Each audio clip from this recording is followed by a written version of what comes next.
Hey, so it's been 24 hours. Here is my tile that I made yesterday, and it's firmed up. It's not so gooey now. It's what's called leather hard.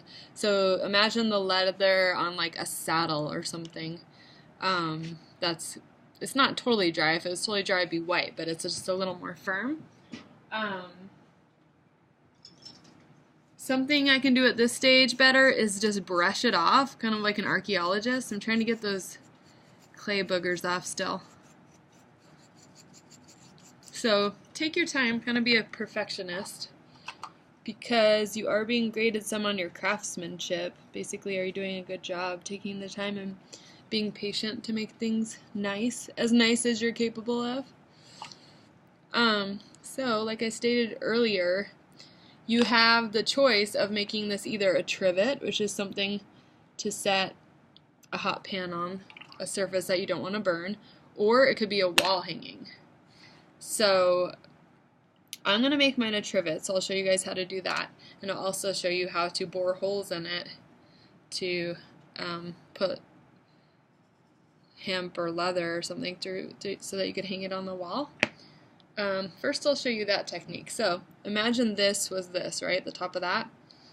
We have this special tool that's a hollow needle type of thing. That's a boring tool. So if you're going to put two holes, one here, you just take this tool and turn as you go through, and then pull it out. And you can see it should actually remove the chunk of clay. And then even then you want to make it even neater and kind of swirl a brush around in there or something. So you do that on both sides. Obviously not right by the edge, go in a little bit. You might want to pop the clay out of that tool.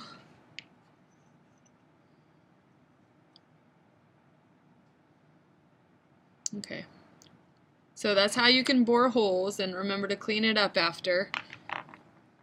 How are we going to make this a trivet? Well, for one, I'm going to turn it over.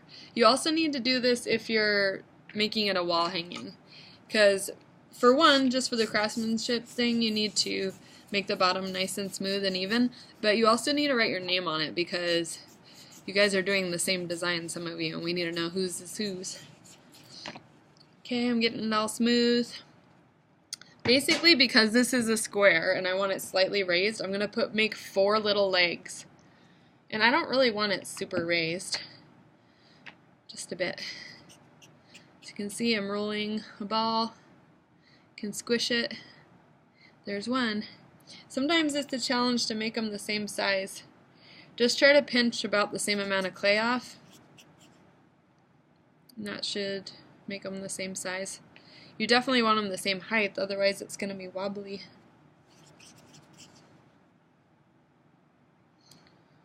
So the least that I ask what you put on the bottom is your initials, but you could write a full inscription like, "Dear Mom, I love you from so-and-so in 2017.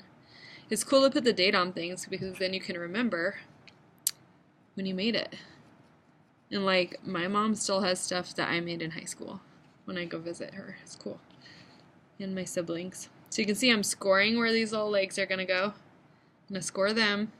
It's already kind of wet, but I can add some more water. A little push and a wiggle.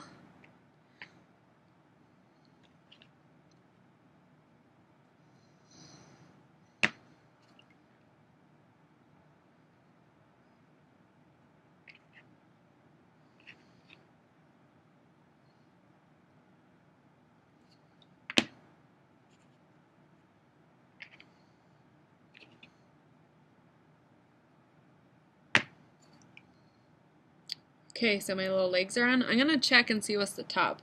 Okay, so it's facing me, so then I'm going to write so it's not upside down.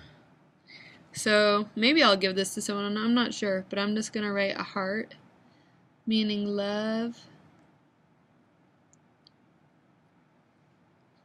And then do my little signature, B with a big W.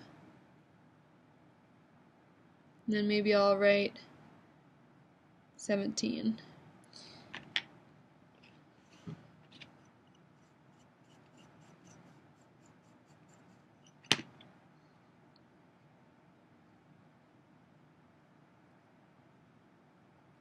I'm probably going to smooth this some more, but you get the idea, right? Okay, so I'll flip it this way, and now I have my trivet that's slightly raised.